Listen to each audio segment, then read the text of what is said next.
What's good? What's good? What's good, family? Family, welcome, welcome, welcome, welcome to the greatest podcast on your social media page. Listen, it's your boy, Mr. Mac.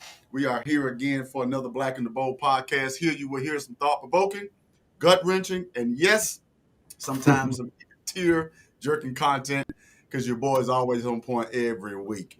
But again, I'm the Bold, but we got to get this thing started right. What's going on, Brother Black? How you doing this wonderful January evening? Hey man, it's awesome. Trying to stay warm though. I know that. Yeah. It's a little chilly for us, for us melanated, highly hued individuals. Yeah, right. Yeah, For it's sure. always that time of year we get them a burst of actual winter feeling here in South Georgia, North Florida. So You already we know. definitely feeling it this week. But yeah, man, it's all good, man. It's Dwayne Johnson, otherwise known as the Black on this show, and hailing from Valdosta, Georgia here, owning our own company here, my wife and I, Bridge Builder Education and Investments, providing property management services for those that are investors within real estate. So that's basically what we do. Basically, graduate of Lowndes High, graduate also of Georgia Tech in Atlanta, Georgia, electrical engineering out of there, and also a master's out of the University of Maryland, where I got a master's in management, specializing in project management, PMP. That's about it, man. Other than that, it's the kids, man. I mean, this week so far is off back to after our 3-day MLK weekend. Salute to Dr. King and the civil rights activists. Trying to keep that type of theme going on when necessary here in Valdosta for economic drivers. But with the kids back in school, we are now basically in track mode, bro. Lowndes High has officially started their track program team tryouts. So we are hitting it hard. Well, with the kids out there, the students, young ladies and young men. So it just bringing back memories, man. First day, I was telling my dad, first day, I remember, it's C. Wright, man. First day, he seen you around the school 3 times. You running 3 miles, no matter what you came out here to do. Bro, please don't bring that up now. Please don't bring that up. You throwing the discus, 3 miles. You running the 100-meter dash, 3 miles. Everybody gonna get them 3 miles. You feel? Everybody gonna get in. Yeah, man. That's what it's about, man. Looking forward to also our middle child, which is our son Kalel, his first year in middle school here in the 6th grade. And on the 20th and 21st will be the middle school track tryouts. So this will be, as Granddad said, his debut year. So we're looking forward to that and seeing what he pulls out the bag. So that's what it's about, man. It's just good times with the kids, man. How about you?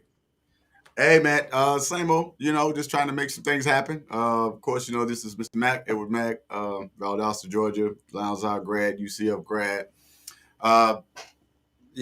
Bachelor's of Healthcare Administration, Master's of Public Administration. Dibble and dabble, got an opportunity to jump into talent acquisition through corporate recruiting. So that's what I'm doing now. We also have actually finalized our last little bit for our E3 Legacy group. And we may have to make a couple amendments probably within the next few months because we're going to get into education and investments also. So just trying to find a way to marry all that together so, I don't have to have 5,000 LLCs, but you know how that goes. But yeah, 2 beautiful children. My eldest son is 18, so he's on his way to young adulthood. And my 11-year-old daughter, she is on her way to being my second mother. So you know how that goes with children.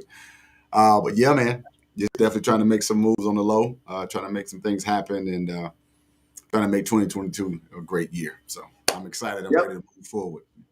That it will be, man. I guarantee that, man. Ain't nothing but upward bounds right here, man. And so I know we're going to have a great 2022. Yes, sir. Yes, sir. I got my eye on a piece of property. Matter of fact, I haven't even shared it with you, so I might need you to go by and use your expertise, to check it out for me. That's from local for us, so let me know, man. That's for sure. Well, yeah, man, we want to definitely shout out to everybody who's on with us. I can only see the Facebook. Do you see any others? I'll get on the other channels in a minute here and fill you in. I think you got going live on your Facebook feed also, right? Yeah, man. Yeah, man. I got a couple people on with us, so just trying to get them to represent, shout themselves out, and make sure you like and share, so we can make sure we get our family on, get our friends on, so we can share. We got some good stuff to talk about tonight. We're missing our other co-host, Miss Beautiful, Miss Suzette. She's not with us tonight, but we definitely send our love and prayers, and we're gonna keep pushing, keep on digging this row. So if you're ready, I'm ready, my brother. Hey, let's get it, man. That's about it. I mean, like I said, usually what we do around this time is just kind of stir the pot, but at the same time, remind you to go ahead and start dropping us a dime, man, letting us know that you're here. Just like Brother Bowles said, support the show with some likes and make sure you subscribe to make sure that you get notified as soon as we go live, like a couple of people have already taken advantage of. So with that, man, let's get it, man. I know we got some questions that we want to talk about. I know we got some subject material that we're going to get into. So it's all about where we want to start. And so before we do, Samuel Lucas, appreciate you, Lucas, brother. He says, good trouble. That's what we get into. Yes, sir. We got some good trouble we're going to get into tonight. We promise you that. At least I am. I'm on that road with you always, bro. Yeah, I stay in trouble with the fam, so you know how that goes. But I'm good with it. I'm good with it. But yeah, man. If you want to put it up, or you just want to jump into it, let's go ahead and let them have it. All right. So one of the first things, I'm just gonna kind of pull one out the hat here, if you don't mind, bro. Yeah. Let's see here. Forgive me here. Hold on a second. We'll go ahead and add this question out. All right, there it is. All right. First question we have, and I know, like I said, you don't know which one I might be pulling out the hat, but do Black folks have a bad reputation on how we act in public? What was your inspiration behind that, brother? As people chime in, I know we're gonna have some people typing, so give us some background to that. Well, I was actually scrolling on social media today, earlier on my lunch break, and I ran across something, and it really made me ask a question: is this how people think, or is this how people feel about us when we're, when we're in public? And so I actually saved the video because I gotta share this with y'all. So bear with me for a second. I'm about to share this video because I want you all to see what I'm talking about. Here it is.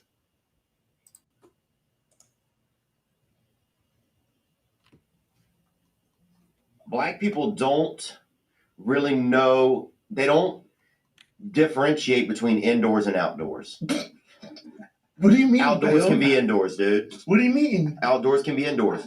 Black person, you can put them outdoors and you put them indoors, same volume levels, same speed. There's no inside voice. There's zero inside voice. There's no etiquette when you go indoors. Well, they just don't. I don't believe in like a lot of structures and I don't want to say woodwork, but I want to say overall that the difference between indoors and outdoors when it comes to most it's so incredibly vaguely racist. It's so funny though. Black people don't really know. How'd you get it to glow like that? Yeah. So when I saw that, it made me ask a real question. Do we have an inside voice? Do we even know what an inside voice is? Do we know? Do we have a bad reputation in how we act in public? Because obviously they picked up on the very fact that we'll turn up on the inside too. It don't matter. We don't have to be outside in the parking lot. We'll turn up in the lunchroom, in the coffee break station, in the boardroom. So it made me think. Is this really true? Do Black folks have a bad reputation on how we act in public? I would have to say we do. I mean, I think I can pull up a few different videos of us acting unseemly in public in many different instances. So I would have to say we do have a bad reputation in how we act in public. I think that based on the question, as far as bad reputation, a rep, I think that people get concerned, when we turn up in public, without a doubt. I think people, definitely turn their heads if we get a little loud in public. And I think the gentleman put it as we have the same inside voice as we have outside voice. The same we can do that. Give us all credit also. Now we can code switch also. I had to do that today. And I had a board meeting today, and I had to use my inside voice. Oh, gotcha. Use my inside words. So we can switch it up, but then some of us don't know how to switch it up as fluently, or don't have any filter at all. So I think that reputation is something that not only we have set, through, like you said, videos that go viral and everything. At the same time, media pushes that. I think that's the reputation also is pushed along. Like for instance with Hip Hop Atlanta, right? Those type shows, and Basketball Wives and stuff like that. That helps build the reputation. Yeah. And that's what the whole angry black woman syndrome, angry black man reputation comes from, because the media does push that, especially if we're also known as the token figure on TV, the comic relief. So those are some of those bad reputations that we might have, in addition to just being loud and just quite dangerous, to some people. Well, I mean, and I think you hit the nail on the head when you start talking about the new the new avenues of how we are represented, in media, and not just social media, but like you said, television and movies and everything else. Have we grown to accept the fact that we have this bad reputation? Because it doesn't seem like we're going to stop, or have we ever stopped? You got a good question on that one, because that's you about to open up that bonnet conversation. I mean, we do perpetuate these reputations. Some cases we don't help halt the reputation. We don't help slow it down, put some friction on it so it comes to a halt. And unfortunately, I see it, man. I mean, even in high school, when we visit the high schools, it's the same thing that you think that is grown women out there sometimes with fake this, fake that. And I'm like, high school, right? So it's quite different than what we grew up in. So it's getting a little concerning.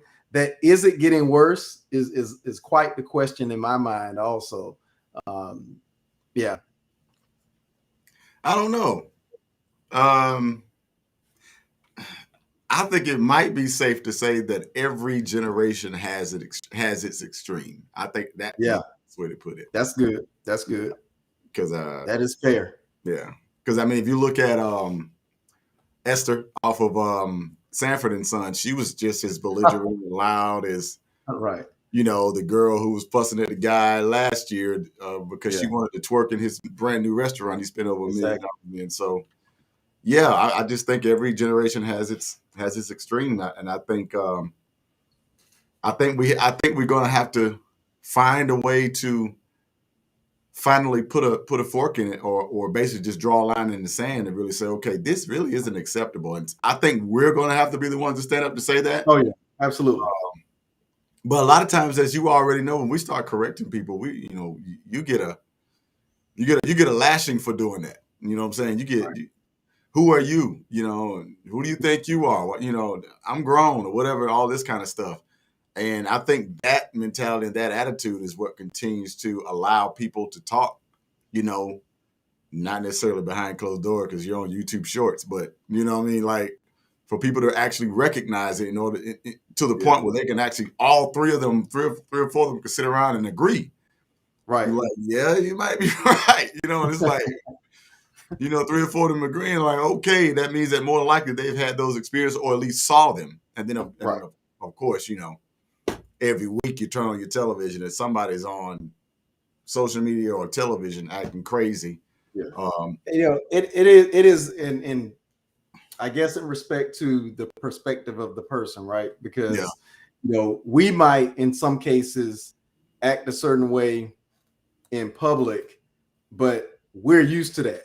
It is not quite alarming to us. Yeah. to hear those gentlemen around the table or virtually on the screen there say it, they might be seeing it in a different light. Like, goodness, whoa. Ooh. Like, I mean, again, we might dap up, we get in the mall, you know what I'm saying? And just be wild with it, and matter of fact, the bros get together. I was about to say that. I mean, people clutching their children as they walk by when they see the bros and things. So, it's all in perspective.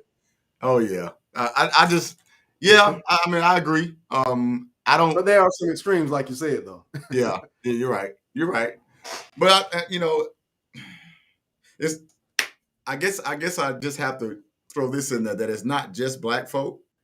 I think it's a people behavior because, of course, we know we'll see our white counterparts act a little unseemly.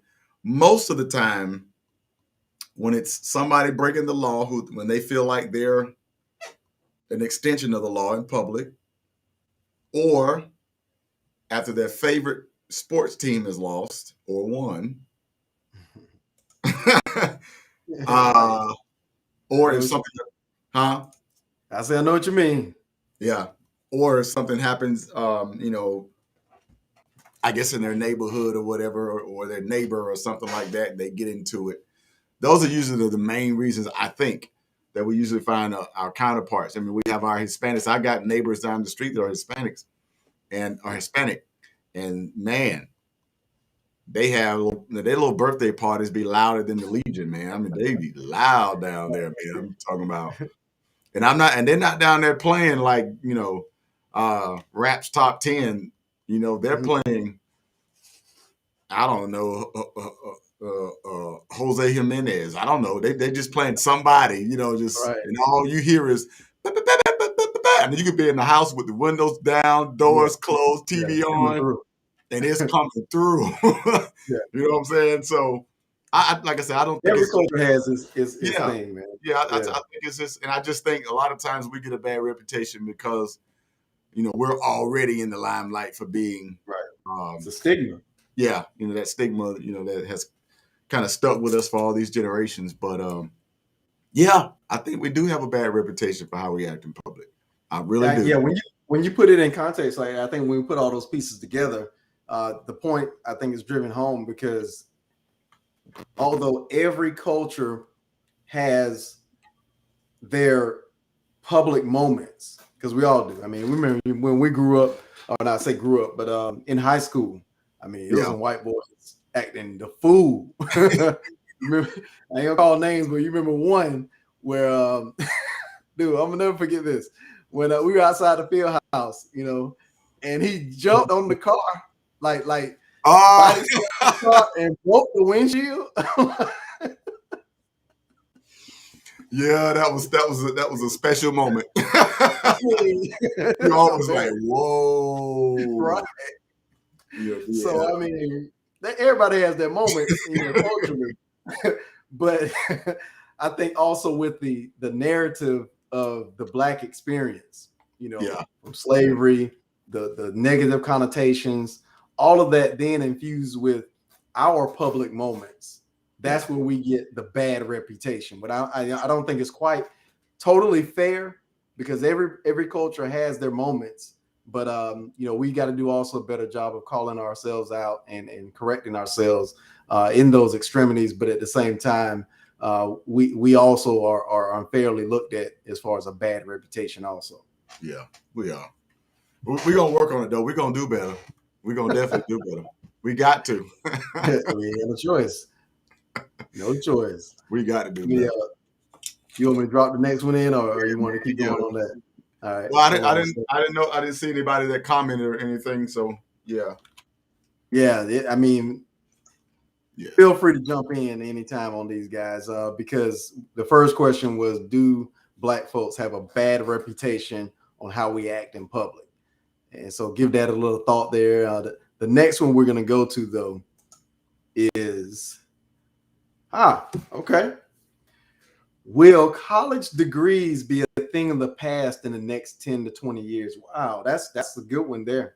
That's a good one because that shift is happening right now. I know some gurus right now, you know, the Tony Robbins, the Robert Kiyosaki, Tim Ferriss, I believe Tim Ferriss, excuse me. I mean, they talk a lot about, I'm trying to think my other guy, Don Miller, I believe. But yeah, so they talk a lot about this on their podcast, that, you know, really the education system is in trouble when it comes to people really being aware. And I hate to use the word just broadly, but awake when it comes to the business of education, foremost than the need to go for an education, but really understanding that it is a business first more than anything. And then comparing that to the return on that investment, especially if you spent 4, 5, 6, you know, 50 year, 6-year senior, whatever it is.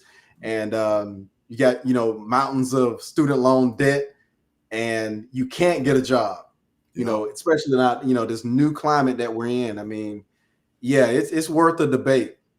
You know, it's interesting to see if we got some thoughts on that one. I know we've got some highly educated folks out there beyond you and myself, so it will be interesting to see that. Armand Rashad. You got me saying Ahmad Rashad. Armand, welcome, Armand. He said, "Sorry, I'm late." No problem, bro. Of course, go Dogs. I'll just repeat that, but I don't mean it. Happy Tuesday and Happy New Year's. Same to you, brother Ahmad. Glad to have you. And if you can, go ahead and consider this question, brother, because I know you have some opinion also in some of these chat rooms. But will college degrees be a thing of the past in the next 10 to 20? I mean, you might, you know, can argue earlier than that, right? I mean, right now we're kind of seeing that, you know, in the sense of the need, depending on what your passion is. What's your take on it, bro? I'm sorry, I'm rambling. No, go ahead. Well, I mean, I know. Well, before we do that, y'all call me Mond always. Well, shout out to the Beard Always Win podcast. But I think that the reason I thought about this before I did some research, because I was just reading through some stuff and it kind of the thought came to my mind, and I started thinking about our economy as it exists right now today. And I agree with you. I think that you know, in the very near future, we will not be so focused on college degrees for several different reasons. I found an article, though, at CNBC.com, and it's entitled "The Future of Work Won't Be About College Degrees, It Will Be About Job Skills." And if we notice a lot of people right now are kind of about facing right into the tech market, whether it be social media, digital real estate, or anything of the like. And you know, if you start looking at the data, this was actually written in 2018, so it's already 4 years old. But this particular article basically says that you know, on an average, over 20 million students start college every year, and so but every fall. So if you're thinking about it, you got over 20 million students. That's 20 million potential new debt collections at some point. What does it say? I saw a quote that I wanted to hear. It is. It says, "Too often degrees are still thought of as lifelong stamps of professional competency. They tend to create a false sense of security, perpetuating the illusion that work and the knowledge it requires is static, but it's not."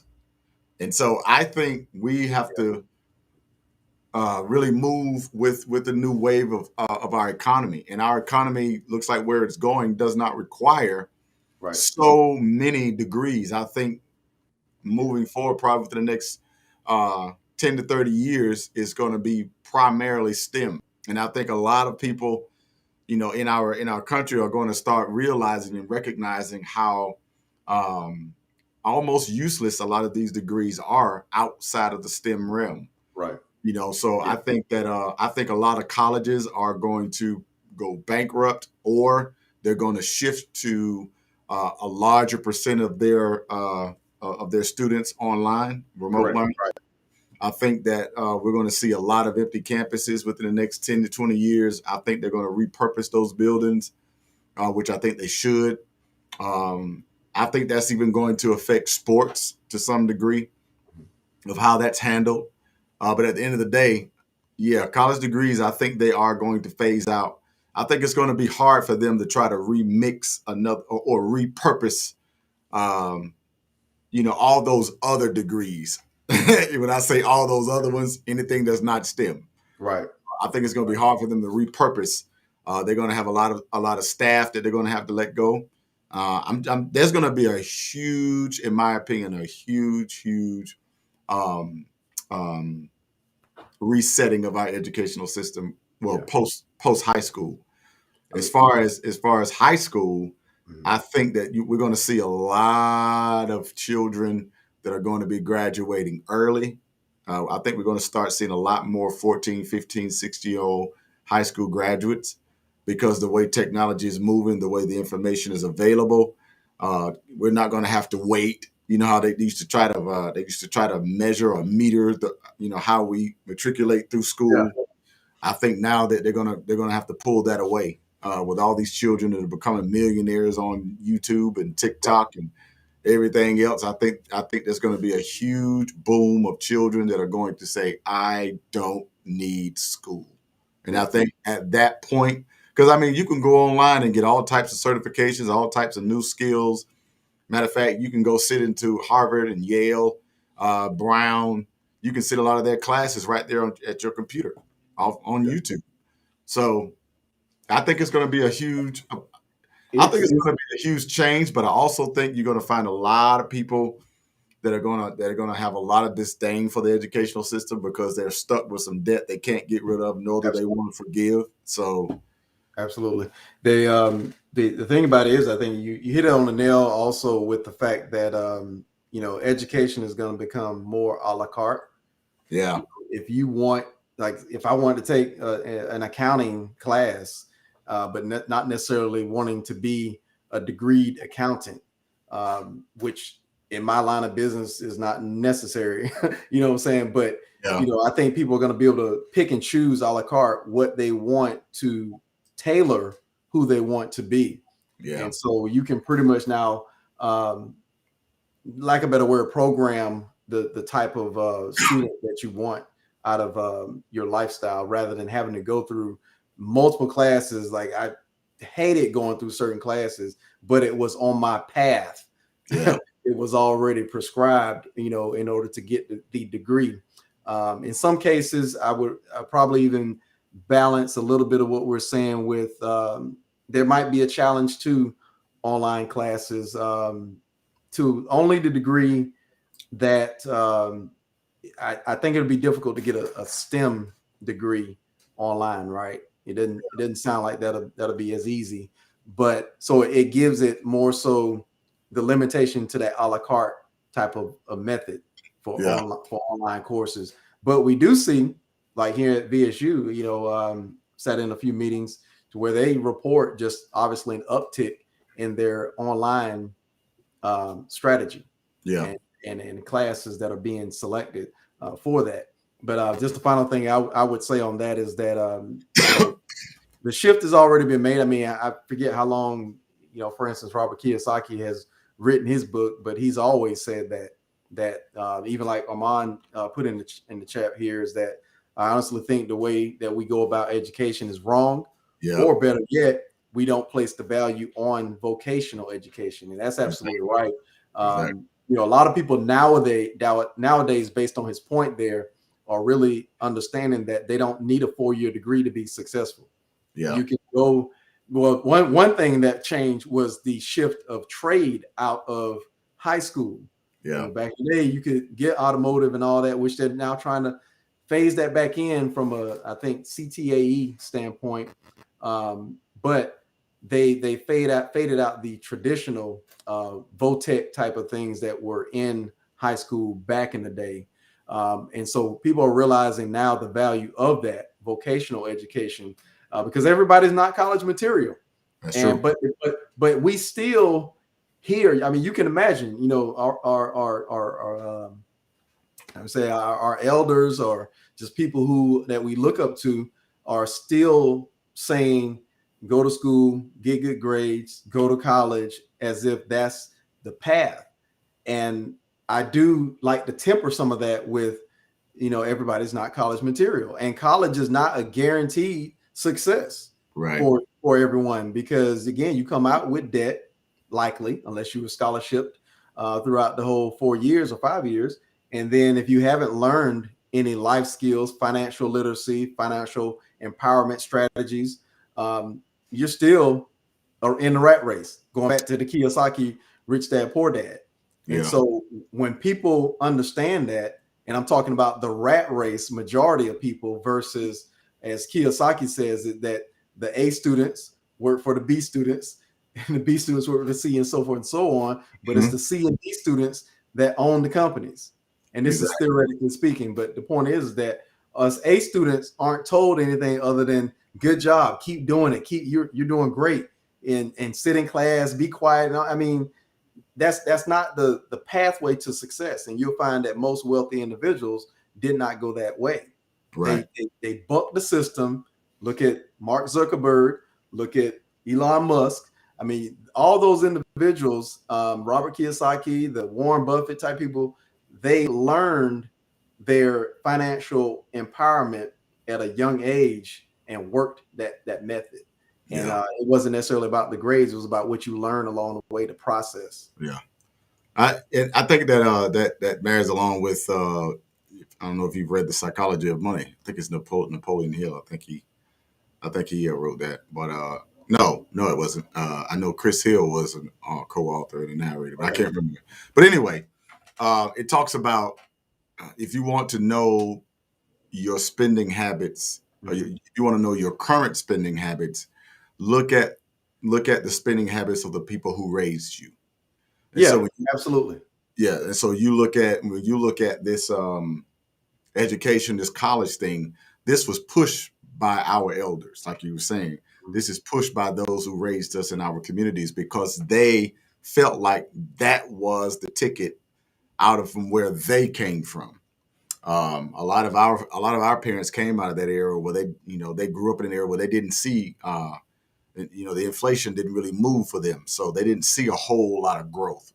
Our generation, when we came up, we saw the stock market boom. We saw a lot of things happen for us that our parents didn't see. However, they were still pushing the college route, all while, even when we were children, people were complaining about having degrees and not being able to cash out on. Yeah. So you see what I'm saying? So even when we came in, it was already almost a dying process anyway. Right. So I think, as a matter of fact, when I was reading this article, I wanted to share this. It says among the top 20 fastest growing skills on Upwork's latest skills index, none of them require a degree. Not one. Wow. Freelancers, the fastest growing segment of the workforce, realize more than most that education doesn't stop. It's a lifelong process, and they are nearly twice as likely, watch this, not to get another degree. They're nearly twice as likely to reskill. And I think that's where we're missing it.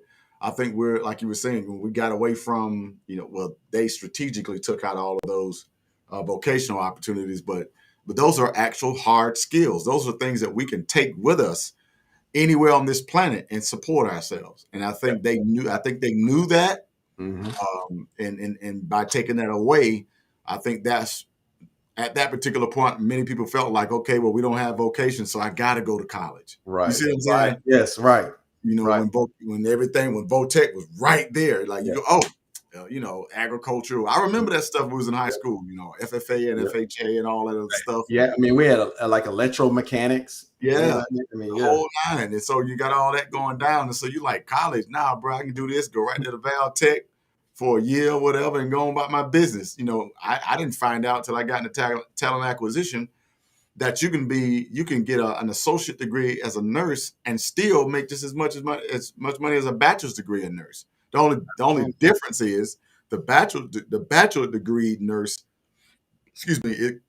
they say is a better fit for more leadership roles and administrative roles because they have that other education. Right. But all they got to do is have a tenure. You know what I'm saying? And be around and have those opportunities to step in when they could. And at that particular point, you spent 4 years getting your nursing degree. I spent 2, and I still make as much money as you. You see what I'm saying? I see exactly what you're saying. I think it's just a lot that we don't know. So I think moving forward, since we know that college education and college degrees are going to basically morph into, I think it's going to morph into a service that's available to the elite or those that have the money to jump in, because they're going to find a way to make getting a degree more appealing, I guess. Yeah. Because at this point, nobody, especially black male rollership in college, it's plummeting. That men have stopped going to college. I'm talking about exponentially. We have stopped. You've seen an explosion in entrepreneurship. Exactly, and that's why, because of that freelance. That freelancing gives you an opportunity into the job market without a degree. So I truly believe that when you look at the question as far as college degrees, you really have to understand likely at an early age really what you want to passionately do in life. And that's really the question, because we're always asked, what do you want to be when you grow up? And it typically is something that is it just depending on what the answer is. The child needs to be guided on whether or not that requires a college degree or not. Exactly. Let's do it that way versus college being the first requirement, because as I said before, there may not be college material. The goal may not require college. The other thing that has to go along with that is at the end of the day, and the day being, if you had your way as far as what you could be doing right now at any point during the day, that answer probably is going to be determined by your level of financial independence. Most people want to spend time with family. Most people want to be able to travel. Most people want to be able to go to wherever they want to go. Bucket list at the end of the day. Bucket list usually is something that's termed for retirees, but why should you wait till you're 65 and above to get your bucket list completed, started on? So if you have these items on your bucket list, financial empowerment has to go along with what your passion is. I like building websites. I like, managing people. But at the end of the day, I want to do it when I want to do it. And so, I don't think anybody really wants to always clock into work. And so at some point, you have to start devising a strategy to become financially independent. And that's why I think that's one of the things that has to be learned early, just as we're preaching college or vocational school. We have to start giving tools and skills around financial literacy and empowerment. I wanted to pull up a statistic to see if let's see.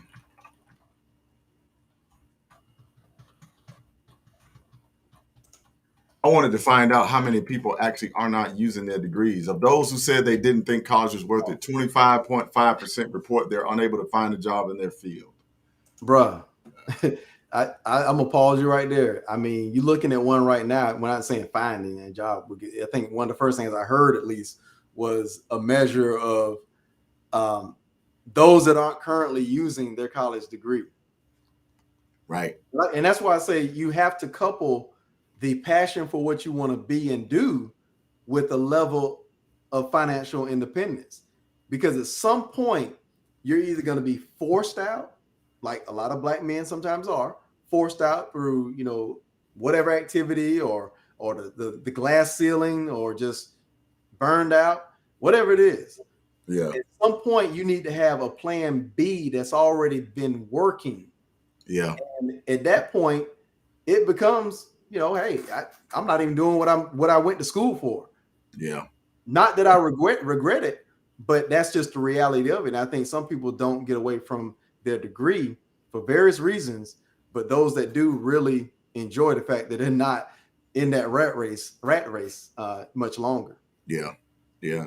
But I know with this, it almost well, it's not a guess, but I have to bring up the fact that even though we know that there's a large percentage, or at least a quarter, I mean that's still a lot. If you talk about 20 million Yeah. people, Yeah. you're talking about at least what's that 5 million? No, yeah, 5 million people who have degrees that aren't using them. But it almost leads you to believe that they're expecting to oversaturate the market with individuals with those degrees, knowing that the jobs aren't there. So it's a racket from the beginning. Well, it always is. It You know what always I'm is. I saying? mean, we see that now, and people are trying to search for jobs, and Right. they're just not there. And so we have this right now in this COVID time frame over the past year and a half has been termed as the Great Resignation. Yeah. And so people are really waking up to the idea that I don't have to do this at this job, this dead end job, or a job that I dread going to. At least let me find it in, because I saw one where she's still in a job, and that's fine, but it's a job that she likes to go to. Right. And so people are realizing they don't have to go back to a job. So you see now employees where employers are screaming, well, we can't get employees to stay now, and they're not returning to work now that COVID is on a different restriction level. So now people are realizing they don't have to do what they didn't like doing. Yeah, and I think that's good for us because they've been paying us a fraction of what we're worth anyway. You know, they compared to the money that the CEO makes, or not just the CEO, but those in leadership make. When you're talking about, you know, VPs and stuff like that. Yeah, man, we ain't making no money compared to what they're making. Right. And again, you know, like you said, a lot of times we see the people that are in leadership or the people who are in ownership seemingly don't even have that level of that acumen. You know, they don't seem to have good people skills. They don't seem to have many times good leadership skills. I think a lot of these people are floating under the guise and instruction of their board, Right. And not necessarily themselves. So, I mean, I'm glad that I've seen a lot of it myself. But I think freelancing is the way to go. I think freelancing is going to be a lot of people saving grace for those that feel like college isn't for them, but to still have an opportunity, you know, to really make some great money through online or digital means. Plus, I mean, and this is where our society is going. Walmart is secretly investing in the metaverse. So Walmart is already planning. Now, when you say Walmart, you already know that's on a major scale, or that's something that's definitely going to be implemented because there's Walmarts everywhere. Well, you're right. I mean, there definitely are not only talks. I mean, there's if you get into YouTube and search metaverse, and up comes Facebook, up comes several other companies like you just said with Walmart. That is a conversation that's taking place and going forward. Mm-hmm. I saw the article on that today. I was like, wow. Yeah. You know, so when you talk about freelancing, one thing I'll add to that is that because I know a brother that does that, with regards to his skill set. One of the things that I give him kudos for is that he studies that craft. And I think that people have to be careful with freelancing just to be freelancing to buck the system. The thing about college and traditional school is that you have the path set in front of you. Right. You have these prerequisites. You have to pass with this grade. So it's holding your hand to get the degree and the skill set and the mental capacity to be an engineer. Right. But if you decide you want to be the best web builder, all right, well, you probably want to do some YouTube videos, and not do, but study some YouTube videos and study HTML courses at your local institute or whatever. But you want to actually be your own guide for your student you. I mean, you have to basically push yourself. Every day has to be a goal to learn more. And so freelancing, there comes a bit of responsibility and accountability that you definitely have to take hold of yourself that you didn't have to take in college. True. Let me repeat what Sam says here.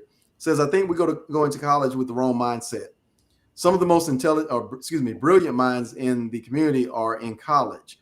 I think tanks, if think tanks and networking, excuse me there, Sam, for messing up. If think tanks and networking was the theme in college, it would be different.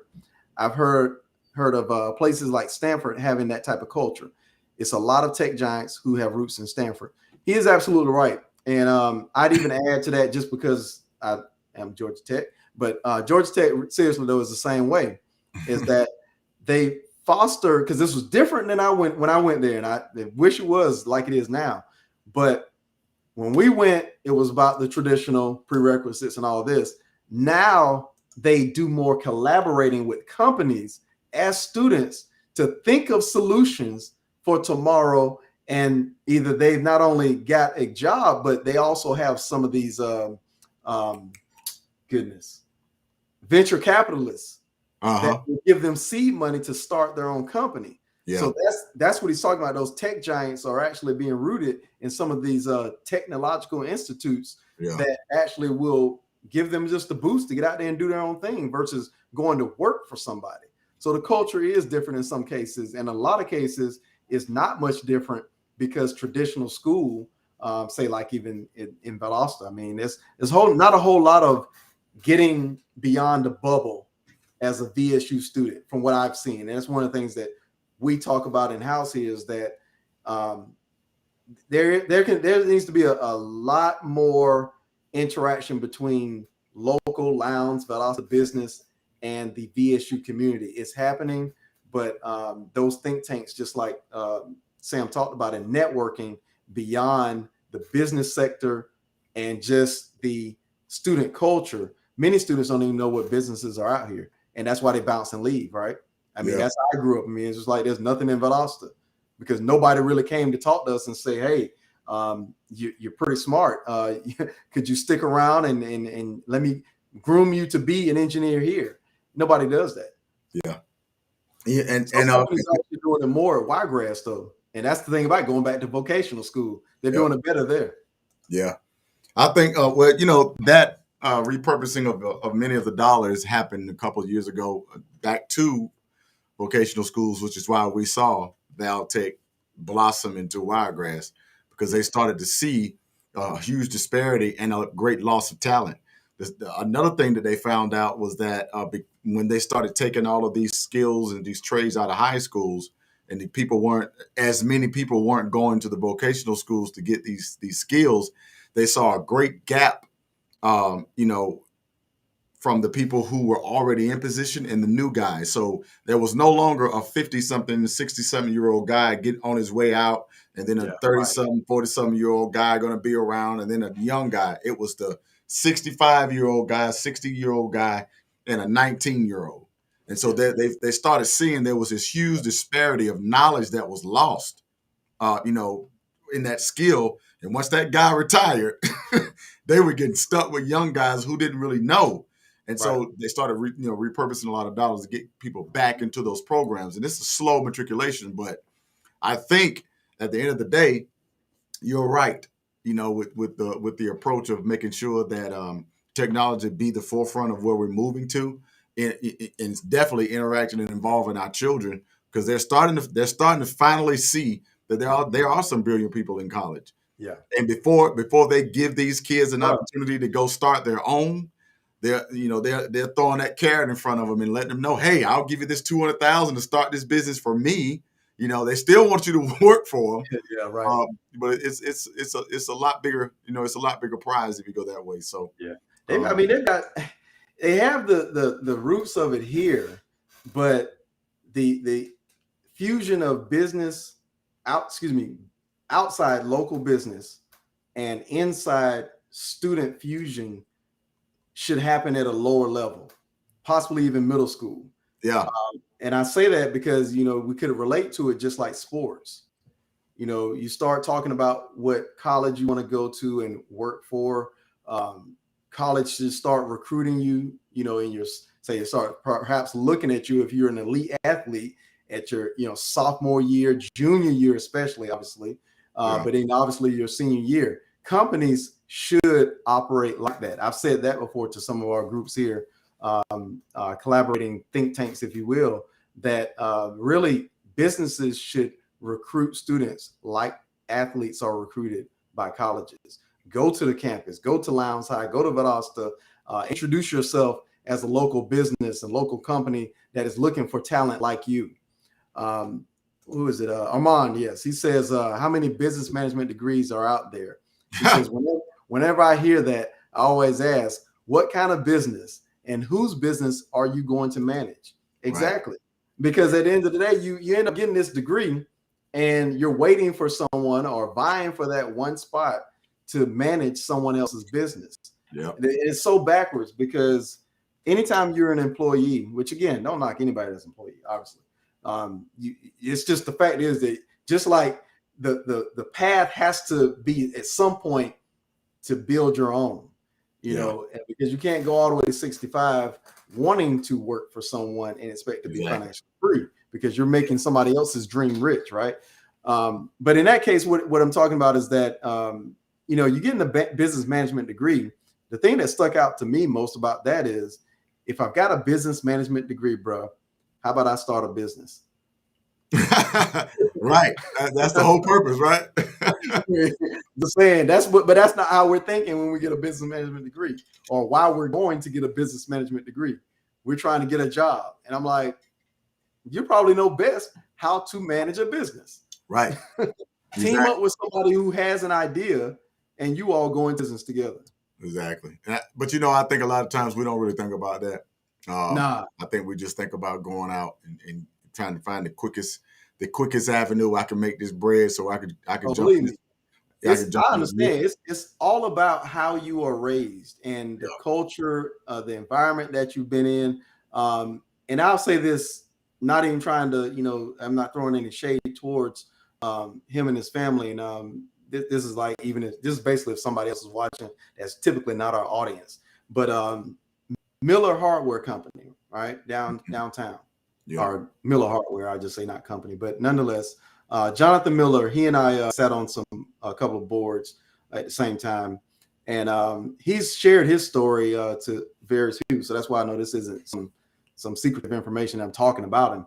But of course, it's a family-run business. It's like multi-generational Millers, and he went to college, but what he was doing was gathering the skill set, the knowledge from college to bring back to the family business. Yeah. And so now he sits in a position where he moves that business to the next level. Mm-hmm. But it's in the family. Exactly. Again, what skills are you learning? Why? And who are you going to benefit by executing those skills? Absolutely. Absolutely. I think, like you said, with being able to be given direction from your family is paramount for you to be able to make sure you're not wasting time and resources.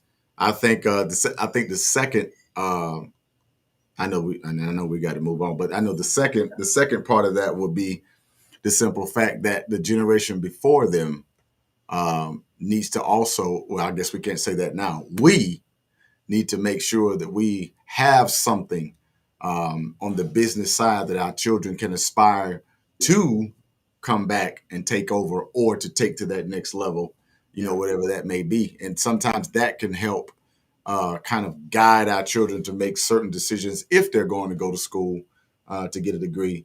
If we're trying to make some type of legacy or some type of generational wealth vehicle or whatever. So you're right. We as parents have to do better in assessing our economy and assessing the skills and the talents of our children, and also help develop when we see weaknesses, so that when they get opportunities and also exposure, that exposure piece is going to be huge. That way, we're not going to school and say, "Yeah, I want a degree in general studies. I want a degree in PE. I want a degree in philosophy.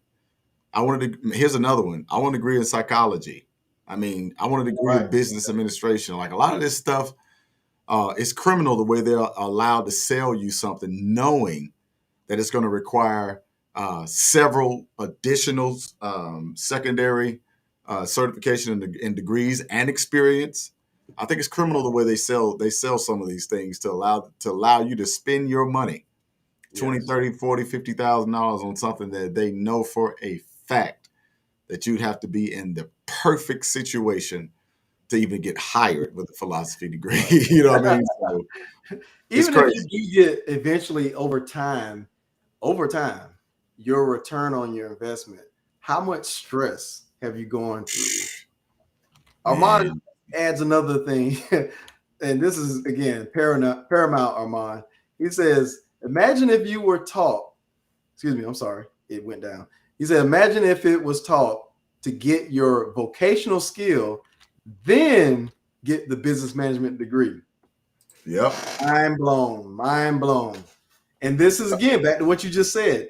That's why the responsibility is on the household to start trying to cultivate vocational skill if that's what you see best for your child. It differs. We're not trying to say this is a blueprint. You have to know your child. For instance, our daughter, she is like on this level for architecture, it seems, and so we're going to try to move mountains and expose her to things to make sure that that's the passion she wants to go down, and if that's the way she wants to go, we're going to try to open up those doors. She needs a degree for that. But if somebody's like, hey, this guy tinkers with things a lot, okay, well, you probably want to you like fixing things, electrical or whatnot, go ahead and get that vocational degree. All right, you got that degree. Now let's put some business acumen behind that and open up your company. If I remember correctly, bro, I think that there is some architectural degree I think you can get from a 2-year school, I think, or vocational school. I think there's some type of architectural. I don't know if it's certification or I can't remember what it is. Yeah, you probably already looked into it, but I saw it. I had Yeah, but I saw it the other day, and I think there is a program that you can at least start out, through a vocational school. So that might be an option. But yeah, you're right about that. But let me add this last comment. I guess we'll move Go on ahead. to Yep. next question. Shamanti says, she said that's why work-based learning and CTAE programs in high schools are important to connect students with the industry. And she says, she also says, I think college degrees will be a thing, but many will be obsolete. Some are even outdated right now. So, So here's the thing, and I know we're trying to move on, but I think that just very well puts the merit on how important this discussion is and may have legs in the future here. But here's the thing about work-based learning, and I definitely stand behind it. Especially, I can speak for the Lowndes County school system. Jason Van Ness is one of those guys that leads that program out there. It does wonders. What we have to I always go back to the household. What we have to do is make sure our kids are in position to take advantage of those programs. yeah. Because I'm gonna tell you, one of the things that I peeped that Jason and his the partner companies that work with the students implement is a behavior requirement. It's obviously a scholarly requirement that you got to meet certain classes, but if you have discipline actions, what is it? Gosh, I want to use a big word for it, but basically being late to school, tardy to school, absent from school, absenteeism, truancy was the word I was looking for. But if you're on that truancy issue, which happens a lot in our city schools, if you're on that path, a lot of our kids will never see the day of light for work-based learning programs to the fullest that I've seen. It actually allows students to have a job and experience by the time they leave high school. It can work, and it does wonders to get that child into, like, say, Ace Electric here is a partner with Wiregrass by way of Lowndes County Schools work-based learning program, but they will not accept students that have discipline problems and truancy problems. They will not put you because there's a wait list. He explained there's a wait list. First of all, say like 70 students. All right. He's going to look and take all those students with those problems.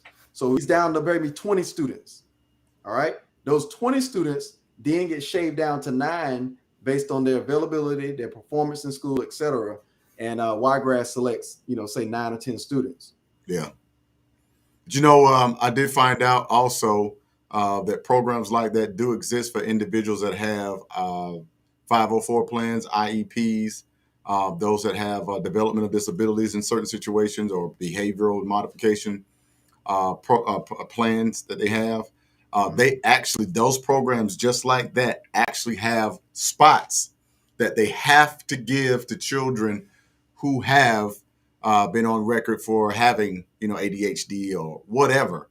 So if there's anybody watching who has a child who suffers from those symptoms, reach out to these programs, reach out to the school counselor, reach out to your local community college and ask, are they in the work-based programs Right. for children who have 504 or IEPs or whatever the other ones are? Because the government actually has earmarked money for children who are interested in those situations. And so that's really good, because I know here in Jacksonville, there are a lot of kids who have those, and some of those are actually participating in those work-based, or that, what do they call it, that dual enrollment that they have here, where you'll get your diploma, but your diploma also, you can't get your final diploma until you complete your skill program. My son is a part of that one. He has a dual enrollment, and so once he completes his welding certification program, then he'll get 2 diplomas. He'll have his high school diploma, and he also have his diploma as a certified welder. Right. So programs like that do work, but we had to dig into, we had to ask, we had to talk to these counselors and stuff like that. And I felt like it was something that could definitely give him a leg up when it comes to him having a skill. I still want him to get involved in programming. I still want him to code. I still want him to do that. But it's always good to have. I was always taught you need to have at least 3 to 4 rivers feeding your Garden of Eden. So you need more than 1, more than 2, more than 3 sources of income to really be financially stable. So yeah, these are just things we can think about. But yeah, man, I don't know. You got anything else before we move forward? Yeah, let's go to the next one. All right. Do Black people need mentors or handlers? What say you, family? We did that shift on you real quick there. Do we need handlers or do we need mentors? Yeah, I want everybody's not mentor capable now. So what say you? That's going to be a good one there. I think it's going to be a good one because I don't know. Just for the sake of it, in case people don't understand what we're getting at here, Mon says some need both. True. But a handler is, in the case that we're using it here, is a person who trains or has charge of an animal. So that's what we're getting at here. And going back to, I guess, some of the first conversation we had with regards to Black folks having a bad reputation on how, with regards to how we act in public in some of these situations. So some of these situations, do they need mentors or do they need handlers? I could go ahead and tell you, bro. I would have to agree with Mon, man. I think some people need both. On a general scale, I guess, I think, I don't know that. I think it's hard to answer. I think where you live. I'm sure there's no one answer, right? Yeah, I think it has a lot to do with where you live and who you're around and the environment that you're in. In many cases, I think if you look at us on television, I think we definitely need both. But then again, depending upon the channel you're watching, you might think one needs a handler. In another channel, one just needs a mentor. For example, if we're watching Real Housewives of Atlanta again, some of those need handlers. Love and Hip Hop, some of them need handlers. Yeah, they just wild. I mean, I remember I haven't watched that stuff in probably, it's probably been but I used to watch it faithfully too. Like I was all up into it. That's probably like 4 or 5 years ago. And after a while, I just got tired of every scene. Somebody was fussing and grabbing and pulling somebody weave out and jumping on somebody and pulling a gun out. And I was like, man, like, do we even have any couth or even regard for our own people? So I got sick of it. I was like, you know what? I'm not even going to feed into this madness and give you all my view on my television. So I stopped watching. Yeah. But I think, I think depending upon the time of day, where we are, what channel we're watching, a lot of us do need handlers because a lot of us do act like animals. But then again, there are some of us who just need mentors. Just need a little nudge here and there. To let us know that we're on the right track. In the right direction, right? Yeah. Yeah. Some need pointing in the right direction. Armand says a mentor can make a big difference in a person's life. Absolutely. I mean, like you said, sometimes people just need, as I mentioned there, that they just need to know where to go. They need to know what to do next. Some people like just examples. Some people just need a presence around. Like, I never formally had a mentor, but there was this guy called Coach Johnson, always around. So you didn't need one, bro. No, didn't quite need him, but again, of course, it's playing that dual hat that he's a mentor to many, but a father figure. So I'm blending the two to make my point that if I look at someone like him, then there's my mentor. I mean, you're just basically following someone's footsteps in some cases, and then some people just have more questions along the way, depending on their maturity and their understanding of what they want to do next. I've been in those positions before where students say at VECA here in Valdosta, reach out and want to know, how to become an engineer or what schools to choose, et cetera. They just need, guidance. And sometimes, you can get really detailed being a mentor, and sometimes it's life lessons, sometimes it's business mentorship. But I think that if an individual will take the responsibility to step out of their comfort zone and ask an individual that they are looking up to or they're seeking advice from, no one's really going to turn you down. I mean, most people want to help, especially when they hear someone ask, can you help me out with something, as far as, I'm thinking about going this route, but I like to get some senior advice from someone like you who's been there. When you say something like that to somebody, they don't turn you down. Exactly. I mean, mentoring doesn't have to be this labor field, just chore. Sometimes just really just touching base with somebody and making sure they're going in the right direction. Yeah. I think that's good. But I want to ask you a question, because I was just thinking about something when you were talking, and it could just be me, but from a man's perspective, okay, do men need mentors, handlers, or both? I mean, it kind of goes back to that dependency. My first knee-jerk reaction there is because it depends on, as you said before, who you're around, what's your behavior, your lifestyle, your style of act. I mean, like I said, sometimes handlers are necessary because you're acting like hoodlums. Sometimes it's mentorship, on another extreme, to where there's not much hands-on activity that's necessary, but being pointed in the right direction. Help me out some more, though, as far as where you want to go with that, though. Well, I was asking that because, as you know, raising boys into men is a totally different process. Oh, okay, yeah, okay. You ain't got to go any further. Sometimes, yeah. As in the case of a father, and also being a son that grew up under the handling of a father, sometimes us boys, we need handling. If that's where you're trying to go with that, yeah.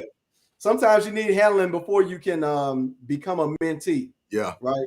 And I think that's a, not to by any means, for those that might hear, this broadcast.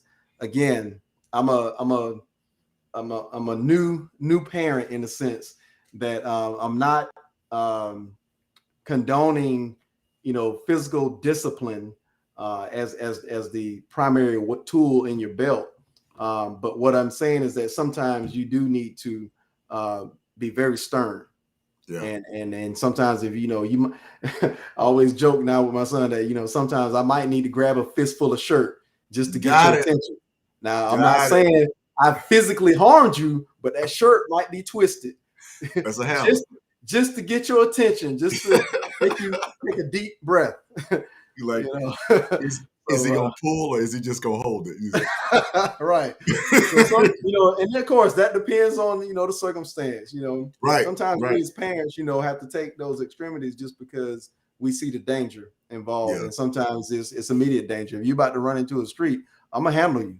You know what I'm saying? Because I'm fearful that you might hurt yourself and Yeah. be harmed. So sometimes we have to be physical in the sense to stop someone from endangering themselves, and then find out if they're okay. Yeah. And I think that's the healthy balance. I'm glad you said it that way. I think that's because society has really done they've really given a lot of energy towards trying to change the way that we rear young boys and mold Yeah. them into men. And with the masculinity, with everybody gets a trophy now, and all that other stuff. What I mean? But when we came up, bro, when you lost, you didn't get nothing. Like, hey, bro, last if you got if you got an 8th place ribbon, you didn't want it. You know what I'm saying? Like, come on, Right. man. So I Right. mean, it's just a whole total different raising of young men nowadays.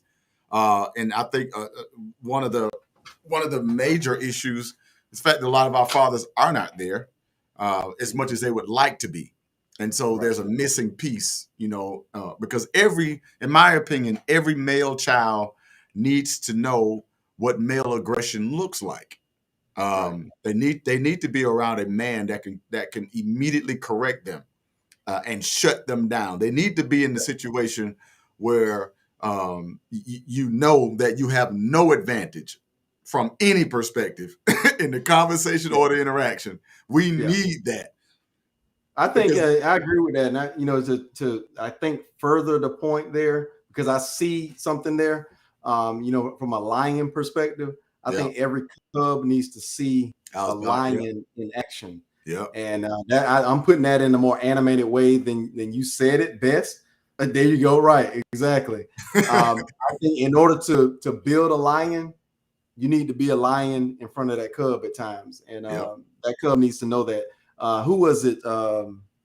Will Smith was talking about his father compared to. We talked about this with the Oh Venus yeah, and Serena episode, where yeah, his father was a lion. He saw that in Venus and Serena's dad, Mr. Williams. yeah, But the difference was his lion bit back at yeah, him at times, and so I think we've got to be careful with that. But to your point, though, that in order for a lion such as a man to progress through manhood, be a protector, everything that when you looked up masculinity the other week, of yeah, course, that turned with toxic masculinity. Well, I'm like, hold on, you want the masculinity or not? So, but some of those things that you want to peel out of masculinity and say, okay, I'm okay with that. But now yeah, there's things you're okay with. All right, who's going to be the mentor to show that? yeah, So that means that somebody has to be a good steward of displaying what a responsible lion, looks like. yeah. That's true. I know that, and I've been sharing that with my son as well lately, because I already know that, being who I am, I'm already kind of bold, and I wear a mane up down here, Right, up here. But just my demeanor is important, and I've always shared with him, and I continue to share with him that there's a certain behavior that men have. There's a certain disposition that a man should operate under, and I think that a lot of times, like you said, a lot of times we have to handle them for them to understand the extent of where masculinity should go when under the guise of protection, provision, and stuff like that.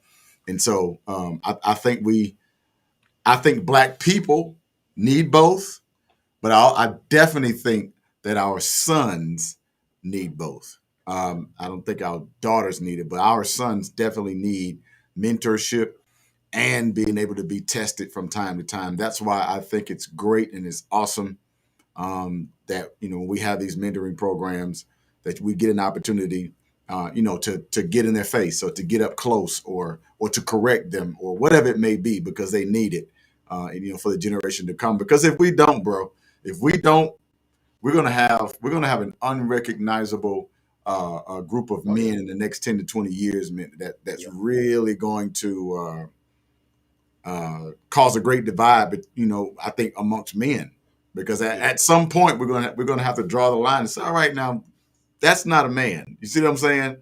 But society is trying its best to give us its own rendition every couple of weeks. Bruh, I think brothers like vision just came, not vision, but a image just came to my mind. Did you? I'm pausing now for those that are with us here. Just bear with me. Did anybody in the chat, whether it's Sam, I know we got some others that's been kind of quiet, even on my share and even yours, but even the women who are on. Did anybody see the Eternals? Did you see the Eternals? I just saw it. The Eternals. Yeah, Marvel movie, The Eternals. Okay, never mind. Is it new? Yeah, I mean, it's fairly new. I mean, yeah, it just came out on Disney Plus, but it hit the theaters maybe last month, December or something. Oh yeah, I saw that, but I didn't see it. I didn't watch it, but yeah, I saw it on the Fire Stick. You threw me there with society and media is doing their best to throw a wrench in this whole plan here of raising lions. Man, the brother man and we got a multicultural cast there. Appreciate that. We got one in there, obviously.